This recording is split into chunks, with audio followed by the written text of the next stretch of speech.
오늘 보신 본문같이 기드온은 사사기에서도 중요한 영웅입니다. 드보라, 기드온, 삼손 정도가 사사기에 아주 중요한 인물로 소개되고 있는데, 이 사사기에서 드보라는 여인으로서의 승리를, 기드온은 300명의 군사만으로 12만의 미디안을 격퇴시키는 영웅으로, 삼손은 나귀 턱뼈 하나로 1000명을 죽인 용사로 소개되고 있습니다. 그러나 이 사사기를 읽을 때 우리가 조심해야 하는 것은 어디까지가 그 문맥이며 무엇이 본문인가 하는, 이 문맥이라는 말이, 문맥이면 글로만 자꾸 스토리로만 생각을 하는데, 영어에서의 컨텍스트라는 말입니다. 컨텍스트란 그릇일 때도 있고 정황일 때도 있고, 무엇을 담은 사건, 무엇을 만든 그릇, 담는 그릇 같은 걸 문맥이라고 하고, 본문은 거기 담긴 것입니다. 예를 들자면 이게 뭐예요? 그러면 뭐라 그럴래요, 여러분은? 물입니다. 이걸 병, 그렇게 얘기하는 사람 없죠. 그러나 물이 없고 들면 이것은 다시 병이 됩니다. 그러나 이 병은 물을 담고 있어서 우리가 본문으로 물이라고 부르는 것이죠. 이 컨텍스트가 텍스트를 만드는 것이 아닙니다. 컨텍스트에 텍스트가, 본문이 담겨 있습니다. 그래서 성경을 읽는 일의 어려움은 많은 경우, 예를 들면 우리 매일 하는 매일 성경이나 큐티를 할 때 여러분들이 본문을 찾아내는 것보다 쉽게 하려고 그랬을까요? 실력이 모자랐을까요? 컨텍스트를 논하는 적이 더 많다는 걸 사사기를 이해하기 위해서 오늘은 좀 이렇게 설명을 해야겠습니다. 사사기는 아시는 대로 출애굽한 이스라엘이 여호수아를 앞세워 약속의 땅을 얻은 다음 이야기인데, 그 땅을 얻을 때에 약속대로, 하나님의 약속대로 믿음으로 원주민을 다 쫓아내야 되는데 그러지 않았습니다. 힘이 모자라서가 아니라 그들의 삶을 닮기 위해서, 그들의 삶이 부러워서. 그래서 혼합이 되자 문화만 혼합되는 게 아니라 정신까지 혼합이 돼서 그들의 신을 섬기게 됩니다. 그래서 하나님이 사사기 여호수아 말이나 사사기 초입에 이 경고를 하시죠. 너희가 내 말을 안 듣고 이 민족을 쫓아내지 않았으므로 내가 그들로 너희의 올무가 되게 하고 너희 옆구리에 칼이 되게 하겠다 해서, 그 남아있던 원주민들이 이스라엘에 쳐들어와서 그들을 고통 속에 가두기도 하고 생산물을 뺏어가기도 하고 하는 일이 계속 반복됩니다.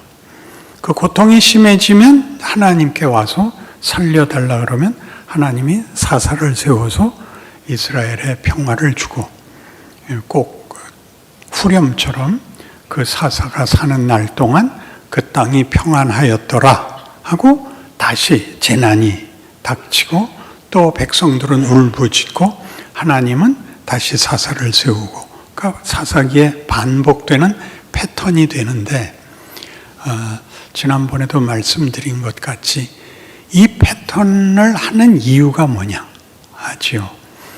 왜 이스라엘은 우상을 섬겼냐 이렇게 얘기하는 것도 중요한 문맥입니다만, 너희가 잘못하고 있다를 그들에게 깨우치기 위하여 외적의 침입, 그래서 당하는 고난과 고통을 하나님이 주시고는 우리 괴로워서 못 견디겠습니다 그러면 또 하나님이 사사를 세워서 그들을 구원하고, 그 구원이 오래가지 못하고 다시 우상을 섬기고 그러면 하나님이 다시 외적을 보내고 그들로 인하여 고통을 받아서 부르짖으면 다시 또 사사를 세워서 살려주고, 이 반복의 본문은 뭐냐? 이거죠. 본문은 뭐냐? 본문은 하나님이 이스라엘 백성에게 요구하는 목적과 내용에서 벗어나 있는 것을 징계하고 깨우치라고 반복하는 겁니다. 그러니까 이스라엘은 반복적으로 실패하고 하나님은 반복적으로 그 실패로 저들의 운명을 결정하지 않고 원래 가지셨던 뜻을 이루고야 말겠다 하고 사사를 세우는데, 그 사사들의 사는 날 동안은 그 땅이 평안하였지만 그 사사들이 그들을 회개시켜서 정당한 길을 찾게 했다는 사사는 없는 것입니다.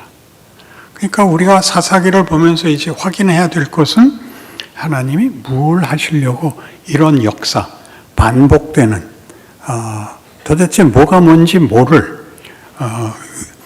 원주민은 남겨놔서 이스라엘을 치게 하고 그 고통 속에서 부르짖게 하면 구원하신 분이 다시 이스라엘에게 또 다른 외적을 보내서 또 고통 속에 들어가게 하고, 그걸 왜 반복하는가? 사람은 죽음을 앞에 둬야 가치를 생각하게 됩니다. 평안하면 그대로 흘러가면 됩니다. 그게 죽을 경지에 가야, 또 오해와 분노의 끝까지 가야 인생이 뭐냐, 난 뭐냐, 하나님은 누구시냐 라는 근본적인 질문이 나오게 되는 것입니다. 그 질문들에서 우리는 이 두 사사, 대표적인 기드온과 삼손이 주로 읽는 사람들에게 본문으로 들어가는 문이 되지 않고, 그들이 컨텍스트에 불과한데 그들을 자꾸 텍스트로 삼는다 그랬습니다. 그래서 기드온의 300군사 같은 것은 영화 제목으로도 나오고, 많은 사람들이 기도할 때나 또 매일 성경으로 큐티를 하면 300명 군사로 자그마치 12만 명을 격퇴시키거든요. 굉장하죠. 이런 일들을 삼손이 나귀 턱뼈 하나로 1000명을 무찌르고, 그가 죽을 때는 신전의 양 기둥을 끌어안아서 그 성전에 모였던 모든 사람들과 함께 죽죠. 삼손이 죽으면서 죽인 사람이 생전에 죽인 사람보다 많더라, 이렇게 나와요. 그러니까 이런 것들을 보면 참 굉장하다, 이렇게 문맥에 일단 걸리는데, 살아선 뭐 하다가 결국 죽어서 끝이 났을까? 그것도 무슨 결론이 없이 죽인 사람이 더 많다가 결론 아닌 결론으로 있는 게 뭔가 이거죠. 즉 기드온이나 삼손이라는 대표적 사사들에서도 우리는 하나님이 만들려고 하는 인간의 모범적 모습을 볼 수가 없더라 하는 것입니다. 그래서 뒤에 진정한 하나님이 인간에게 요구하는 모습은 예수다, 이렇게 나오는 겁니다. 그러니까 예수가 등장하기까지 구약 역사의 실패는 하나님이 우리에게 뭘 만들려고 하는가 하는 데 대한 이스라엘의 실패를 보여주는데, 그것은 반복적으로 이 현대까지도 세상 사람들은 물론이요, 우리 믿는 사람들도 신앙은 가지고 있지만 하나님이 우리에게 만들려고 하는 게 그 본문이 무엇인지는 종종 놓칩니다. 그러니까 중요하게 우리의 신앙 행위도 이렇게 쉽게 생각하면 주일 성수, 그런 것들이 가장 크게, 그 다음에 도덕성을 갖추는 것, 또 열심히 기도하고 성경 보는 것 같은 것들이 종교의 중요한 행위가 됐는데, 그런 것들이 본문까지 닿지 못하면 열심 있는 신앙 행위와 세상에 나가서 한 인간으로 존재하는 역할, 신분과 역할에서의 신앙은 만들 수가 없습니다. 여러분들이 무슨 말인지 아실 겁니다. 그냥 세상 사람들과 만났을 때는 내가 성경책을 들고 있으면 신앙인인데 이걸 놓고 있으면 차이가 없는, 식사할 때 식기도를 하면 신앙인인데 먹고 돈 낼 땐 차이가 없는 그런, 도대체 뭘 어떻게 해야 되는지, 그런 것들이 날 뭘 만들어야 하는지 하는 문제에서 하나님이 만들고 싶어하는 인간성이 성경이 요구하는 것입니다. 그것이 예수님께서는 다 드러나죠. 예수님은 나는 섬기러 온 것이 아니라 섬김을 받으러 온 것이 아니라 섬기러 왔다. 이런 것들은 어마어마하죠. 신이 신자를 섬긴다. 이런 것은 우리에게는 이해가 되지 않는 것입니다. 왜 이해가 안 되냐 하면 우리는 인간을 가치로 평가하지 않고 성공과 승리, 경쟁에서의 유익만 따지기 때문에 신이란 우리가 만들 수 없는 것을 해주는 더 큰 힘의 소유자이지, 신이 인간은 이래야 돼 라고 말할 거라고는 꿈도 꾸지 않는 것입니다. 그러니까 기독교란 어떻게 다르냐 하면 다른 신들은 신 자체의 인격이 설명이 없습니다.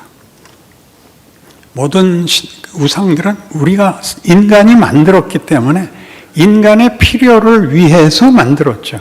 신이라고 자기가 우기는 것이고 자기를 속이는 것이고, 그래서 그 신에게 뭘 달래냐면 내가 제일 필요한 걸 달래거든요. 내가 필요한 건 언제나 이 성공과 승리, 그러니까 힘뿐입니다. 그러나 기독교는 전혀 다르게, 아무도 이제 나를 따르려거든 자기를 부인하고 자기 십자가를 지고 나를 쫓을 것이니라요. 자기를 부인하고 네 욕심과 네 소원이 아니고 내가 정한 목적과 내가 그것을 이루는 내용과 방법을 따라오라. 그래서 기독교 신앙에서 가장 중요시되는 게 순종이라고 얘기하는 것은 순종이라는 단어가 아니라 누구를, 무엇을 순종할 것이냐에 관한 문제이죠. 근데 그 하나님이 아닌 내가 필요로 하는 것으로 요구하는 신을 만든 것을 우상이라고 합니다. 그 우상을 섬기는 게 왜 죄냐? 하나님이 만든 우리가 하나님이 만들어 완성할 모습으로 갈 수가 없으니까. 그리 갈 수가 없으니까 자꾸 치시죠. 와서 절박한 경우를 만들어야 비로소 난 뭐예요?를 우기게 되고, 다른 신들은 거기에 대해서 다 답을 하지 못하니까 기독교 신앙에 들어와서 난 뭐예요? 그러면 네가 사는 방식은 내가 요구하는 것과 다르다라는 답을 찾는 게 아니라 그냥 분노만 하다가 혼자서 답을 내서 한 주일에 한 번 하던 기도를 매일 하기로 한다든가, 성경 한 번에 10장 보던 거를 20장 보기로 한다든가 하는 신앙 행위는 높이는데 그 안에 있는 내용이 나에게 양식으로 들어와 나라는 존재에 대한 이해, 내 존재가 뭐가 돼야 되는가 하는 성경의 가르침에서는 늘 서로 어긋나고 있는 것입니다. 그러니까 기드온의 경우를 보면 기드온 사사는 한풀이를 한 사람입니다. 한풀이란 뭐냐 하면 기드온은 별 볼 일 없는 사람이에요. 미디안의 압제하에서 제가 어렵게 살 때 그 수확물을 다 뺏어가니까 감춰놨던 밀을 포도즙 짜는 광에서 면도칼로 하나씩 까고 있는데 하나님의 사자가 등장을 합니다. 뭐라고 부르느냐 하면 큰 용사요 이렇게 부르죠. 그러니까 그 말 보통 알아듣지 않을까요? 큰 용사요. 그 바람에 기드온은 큰 용사가 되어버렸는데 천만에요. 큰 용사요 라는 말을 들은 기드온이 뭐라 그랬냐면 내가 이러고 싶어서 이런 줄 아십니까? 아무도 도와주지도 않고 우리 형편이 이렇게 했는데 어떡하란 말입니까? 그렇게 답하는 겁니다. 그러니까 자기도 그게 수치스러운 부름이라는 걸 알고 있습니다. 하나님이 너로 인하여 이 백성을 구하기로 했으니 나서라. 나 못 믿겠습니다. 내가 믿을 수 있게 이런저런 증거를 주십시오. 그래서 양털 시험을 2번 하죠. 그래서 할 수 없이 일어나 이제 온 지파에 군사를 소집합니다. 그 군대가 32,000명이 모였는데 하나님이 기드온에게 말하기를 너무 많다. 집에 가겠다 그러는 애들, 떠는 애들은 다 보내라. 그래서 마음에 불편한 사람, 싸우기 싫은 사람은 가도 좋다. 그랬더니 다 가고 10,000명 남았습니다. 그래서 이제 기드온은 그러지 않아도 쫄았는데 하나님이 말하기를 그것도 많다. 물가에 데려가서 물 좀 먹여봐라. 그래서 물을 먹였더니 엎드려서 먹는 사람이 있고 손으로 떠서 먹는 사람이 있는데 손으로 떠서 먹는 300명만 남기고 나머지는 다 보내라. 그래서 이제 300명만 남습니다. 그러니까 이 전쟁은 기드온이 용사거나 거기에 모였던 300명이 결사부대였다. 이렇게는 붙이면 안 되는 겁니다. 이길 수 없는 인원을 데리고 가서 적군 12만 명을 격퇴하는 것입니다. 그것도 전투도 아니고 한 손엔 칼을, 한 손엔 횃불을 들었는데 횃불을 항아리로 덮어가서 100명씩 300명이 삼면을 둘러싸고 항아리를 깨면서 횃불을 들어 외치기를 여호와를 위하라, 기드온을 위하라 라고 고함 지르는 것이었는데 12만 명이 야영을 하는데 100명씩 세 군데서 저기 관악산에 100명 서고 저기 정릉에 100명 서고 롯데 타워에 100명 서서 와 그랬더니 서울이 그냥 후가닥 뒤집어졌대요. 그런 게 어디 있습니까?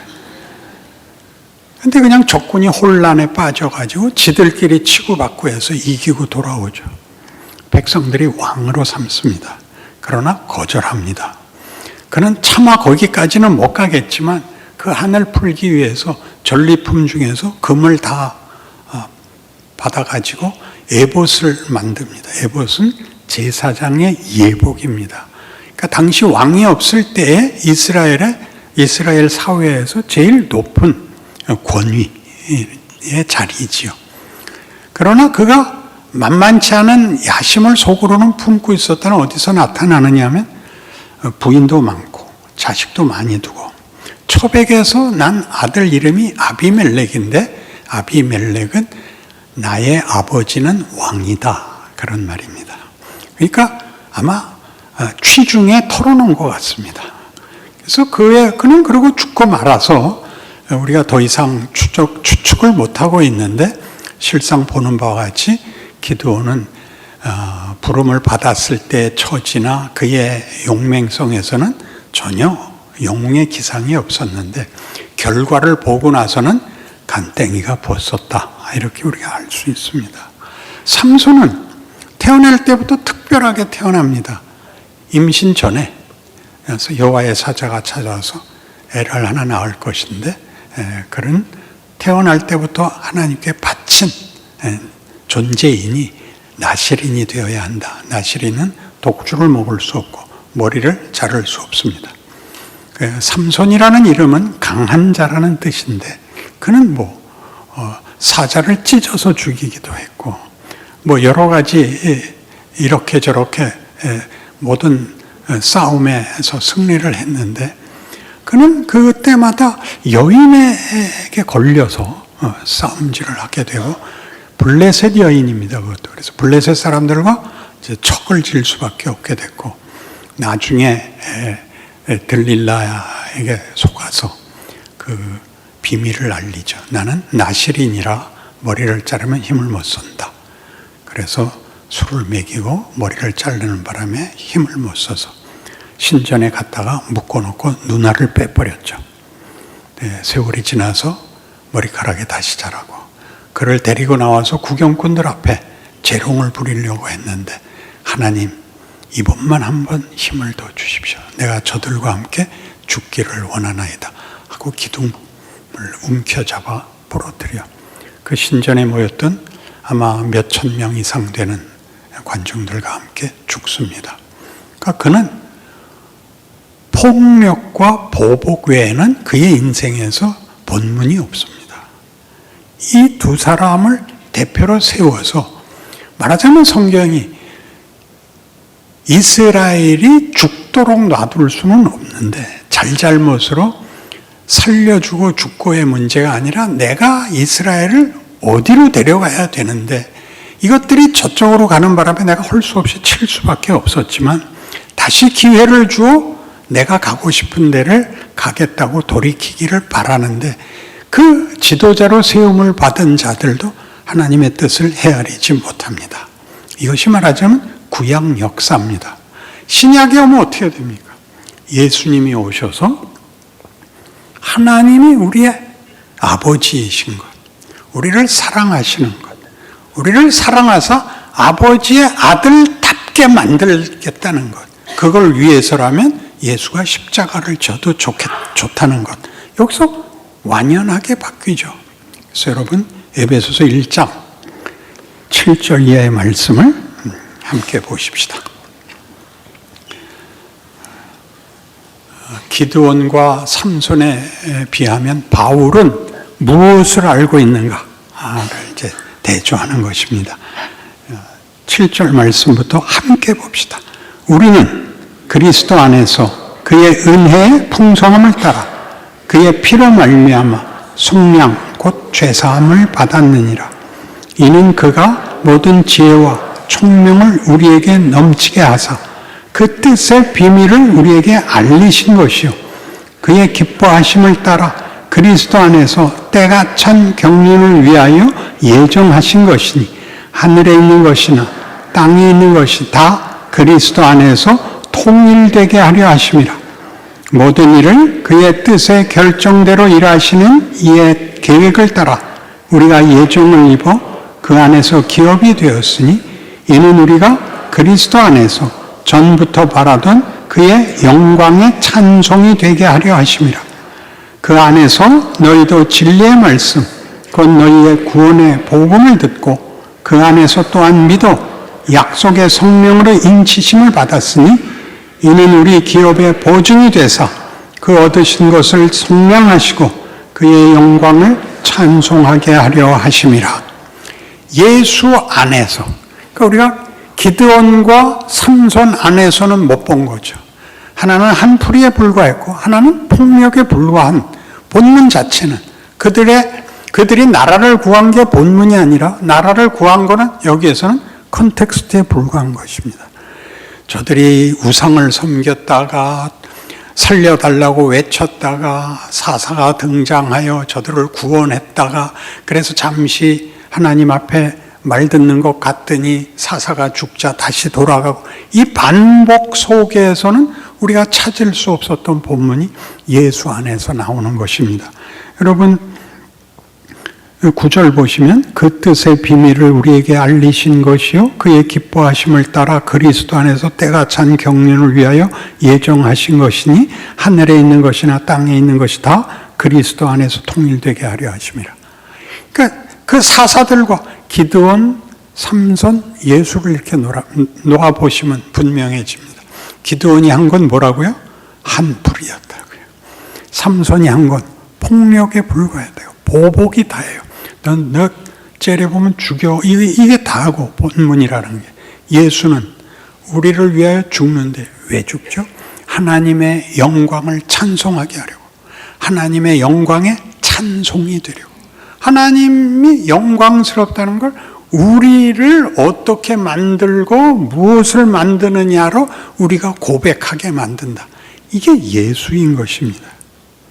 그래서 이번엔 빌립보서 1장으로 가주세요. 에베소 다음이 빌립보서 1장인데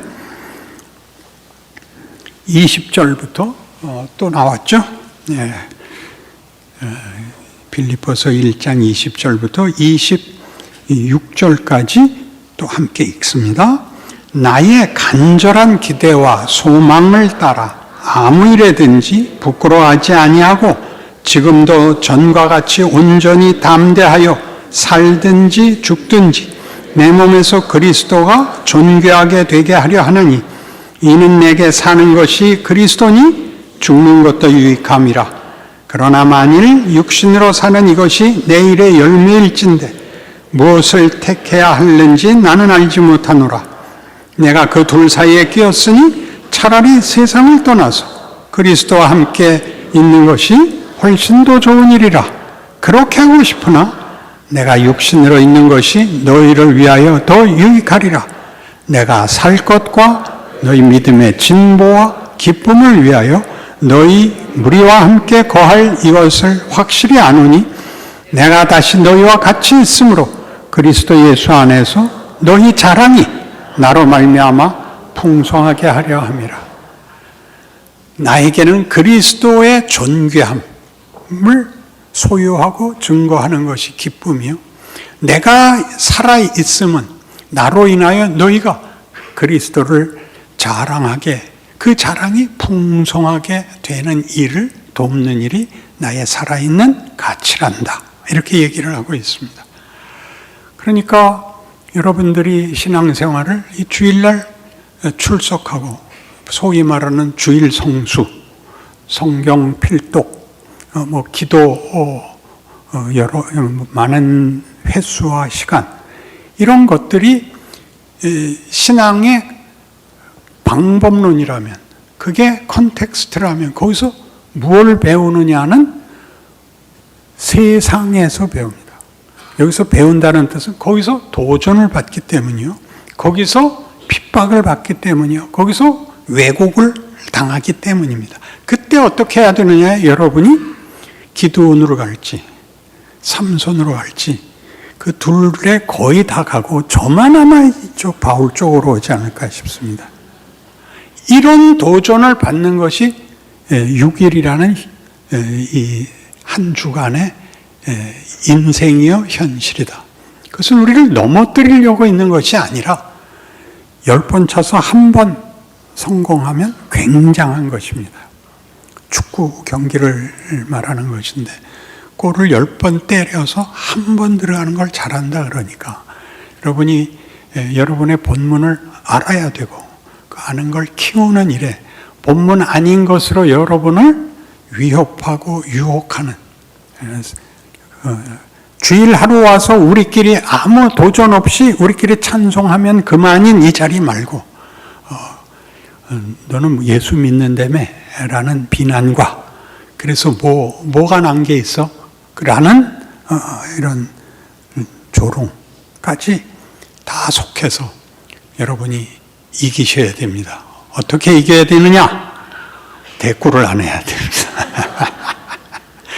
그냥 돌아서서 웃으십시오. 왜 돌아서서 웃어? 야, 그럼 네 나체를 보고 내가 널 비난할 수 있겠냐? 곧다우로 답하면 됩니다. 곧다우로라는 말을 이해하시겠죠. 어떻게 가만히 있어요? 근데 욕을 할 수는 없고, 그러니까 웃는 거죠. 어떻게 견뎌야 되는지, 어디까지 커야 되는지. 크면 나중에 여러분이 하나님이 우리를 뭘 만들려고 했고 예수가 우리에게 본문이 된다는 게 무슨 말인지를 아는 자리까지 옵니다. 인생이 헛되지 않다. 내 실수들과 추억하고 싶지 않은 과거들이 다 일을 하여 여기 왔다라는 자랑을 하게 됩니다. 그래서 로마서 8장식으로 제가 한 구절 결론을 내면 하나님을 사랑하는 자, 곧 그 뜻대로 부르심을 입은 자들에게는 모든 것이 합력하여 선을 이루느니라. 한번 같이 외워볼까요? 하나님을 사랑하는 자, 곧 그 뜻대로 부르심을 입은 자들에게는 모든 것이 합력하여 선을 이루느니라. 제가 하나만 바꿔서 할게요, 이번엔. 하나님이 사랑하는 자, 곧 그 뜻대로 부르심을 입은 자들에게는 모든 것이 합력하여 선을 이루느니라. 뭐가 다르죠? 을이 이가 됐죠. 이렇게 두 개 다 있는 거예요. 하나님을 사랑해야만 받는 보상이 아니고 하나님이 사랑하기로 작정한 자는 모든 것이 합력하여 선을 이룹니다. 기독교의 위대함입니다. 우리의 진심에 보상하는 정도가 아니라 하나님의 거룩한 의지와 고집을 하나님이 이루시고야 말겠다라고 하는 것이 우리 믿는 자들의 고백이요 본문이 되시기를 바랍니다. 기도하십시다. 하나님 아버지, 우리 인생이 늘 불편하고 힘듭니다. 신자다울 틈이 없습니다. 그러나 나이가 드니까 세상이 말하는 거짓말들, 승리하고 이기고 뺏고 하는 것들은 가치 없습니다. 인간이란 그것으로 본문을 삼을 수 없습니다. 인간된 본문, 하나님의 예수 안에서 보이신 우리 아버지께서 베푸시는 은혜와 긍휼과 자비와 용서와 그래서 만들어지는 사랑과 교제와 감사와 찬송과 기쁨에 우리를 부르셨으니 우리의 사는 날 동안 만나는 모든 자리에서 우리가 그 증인, 그 생명의 실체가 되게 하옵소서. 예수님 이름으로 기도합니다. 아멘.